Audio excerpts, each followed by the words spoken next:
ஒரு வேலைக்கும் செல்லாமல் மதுவுக்கு அடிமையாகி ஊதாரியாக ஊர் சுற்றி தெரிந்த இளைஞர்.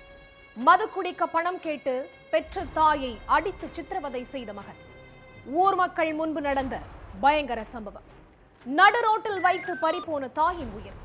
மூதாட்டியை கொலை செய்த இளைஞன் சிக்கினானா? நடந்தது என்ன?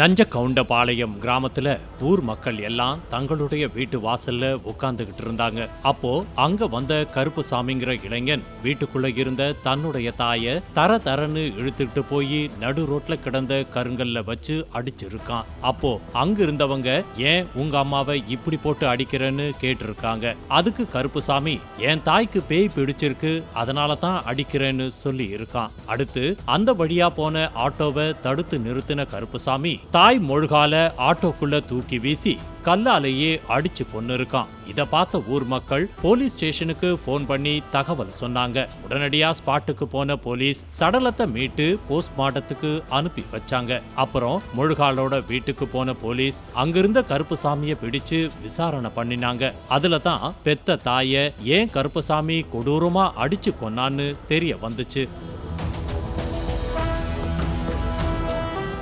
ஈரோடு நஞ்சகவுண்டம்பாளையம் பக்கத்துல உள்ள இந்திரா நகரை சேர்ந்த குருநாதன் முழுகால் தம்பதியின் மகன் கருப்பசாமி. இதுல குருநாதன் மனைவியை விட்டு பிரிஞ்சு வேறொரு பெண்ணோட வாழ்ந்துகிட்டு இருக்காருன்னு கூறப்படுது. பள்ளி படிப்பை கூட தாண்டாத மகன் கருப்பசாமி கல்யாணம் பண்ணிக்காம மதுவுக்கு அடிமையாகி ஊதாரியா ஊர் சுத்திக்கிட்டு இருந்தான். நீ இப்படி குடிச்சிட்டு திரிஞ்சா உன் எதிர்காலமே வீணா போயிரும், அதனால உனக்கு ஒரு நல்ல பொண்ணா பார்த்து நான் கல்யாணம் பண்ணி வைக்கிறேன்னு வரன் பார்க்க ஆரம்பிச்சாங்க தாய் முழுகாள். ஆனா திருமண வாழ்க்கையில பெருசா ஆர்வம் காட்டாத கருப்பசாமி தாய் பேச்ச மதிக்காம இருந்தான்.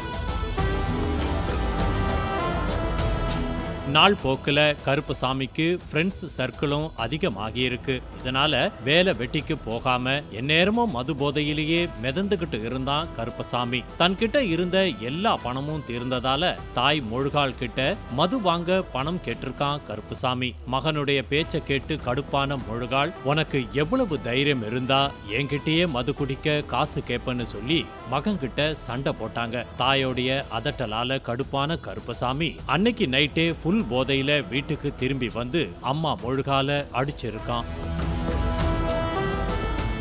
இதனால தாய் முழுகாலுக்கும் மகன் கருப்புசாமிக்கும் இடையில பிரச்சனை ஏற்பட்டிருக்கு. மகனுடைய நடவடிக்கையை கண்டு மன உளைச்சலுக்கு ஆளான முழுகால் மேவாணி பகுதியில உள்ள தங்கை அம்மாசையோட வீட்டுக்கு போயிட்டாங்க.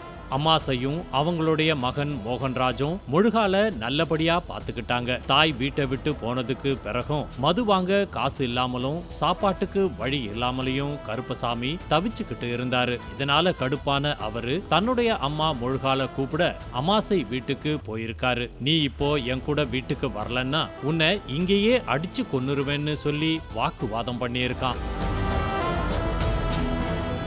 இத கேட்டு கடுப்பான முழுகால், நான் உன் கூட வரமாட்டேன், நீ என் மகனே கிடையாதுன்னு சொல்லி திட்டி இருந்தாங்க. தாய் திட்டுனதால கோபமான கருப்பசாமி வீட்டுக்குள்ள இருந்த முழுகால தரன்னு இழுத்துக்கிட்டு வந்து ஊர் மக்கள் முன்னால சரமாரியா தாக்கி இருக்கான். அப்புறம் கீழே கிடந்த கருங்கல்ல எடுத்து தாயோட மண்டையிலேயே அடிச்சிருக்கான். அப்புறம் தாயோட குடுமிய பிடிச்ச கருப்புசாமி அந்த வழியா போன ஆட்டோவை தடுத்து நிறுத்தி தாய அந்த ஆட்டோக்குள்ள தூக்கி வீசி இருக்கான். அடுத்து ஆட்டோக்குள்ள வச்சு தாய கல்ல வச்சு அடிச்சிருக்கான். இதுல நில குலைஞ்ச முழுகால் துடிக்க உயிர் இழந்துட்டாங்க. இந்த விஷயத்தை தெரிஞ்சுக்கிட்டு கருப்புசாமியோட வீட்டுக்கு போன போலீஸ் அவனை அரெஸ்ட் பண்ணி விசாரணை பண்ணாங்க. அப்புறம் ஈரோடு மகிழா விரைவு நீதிமன்றத்துல ஆஜர்படுத்தினாங்க. இந்த வழக்க விசாரணை பண்ண நீதிபதிகள் கருப்புசாமிக்கு ஆயுள் தண்டனை விதிச்சு தீர்ப்பளிச்சு உத்தரவிட்டாங்க.